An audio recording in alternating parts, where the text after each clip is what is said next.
Oral sex ചെയ്ത് കഴിഞ്ഞാൽ throat cancer വരുമോ എന്നുള്ളതാണ് നമ്മൾ ഇന്ന് ചർച്ച ചെയ്യുന്നത്. നമുക്കറിയാം ഓറൽ സെക്സ് എന്ന് പറയുന്നത് നമ്മുടെ മൗത്ത് ഉപയോഗിച്ചിട്ട് ഓപ്പോസിറ്റ് പാർട്ണറിന്റെ ജനൈറ്റൽ റീജിയനിൽ നമ്മൾ സ്റ്റിമുലേറ്റ് ചെയ്യുന്നതിനാണ് ഓറൽ സെക്സ് എന്ന് വിശേഷിപ്പിക്കുന്നത്. നമുക്കറിയാം അതൊരു ഫോർപ്ലേയുടെ ഭാഗം കൂടിയാണ്.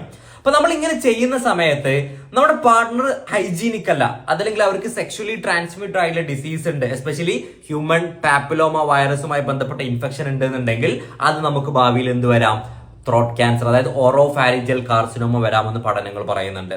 ഇത് കൂടാതെ ഓറൽ സെക്സ് ചെയ്യുന്ന ആളുകൾക്ക് കിട്ടുന്ന മറ്റ് ഇൻഫെക്ഷൻസുകളാണ് ഗൊനോറിയ, അതുപോലെ തന്നെ സിഫിലിസ്, ഇന്റസ്റ്റൈനൽ ഇൻഫെക്ഷൻ ലഭിക്കാവുന്നതാണ്. ഇനി ആനസ് റീജിയനിലാണ് ഈ ഓറൽ സെക്സ് ചെയ്യുന്നതെന്നുണ്ടെങ്കിൽ ഹെപ്പറ്റൈറ്റിസ് എ, ബി, അതുപോലെ തന്നെ ഇന്റസ്റ്റൈനൽ പാരസൈറ്റുമായി ബന്ധപ്പെട്ട ജിയാഡിയ, അതുപോലെ തന്നെ ഷിഗല്ലോസിസ് പോലുള്ള അസുഖങ്ങളൊക്കെ നമുക്ക് വരാവുന്നതാണ്.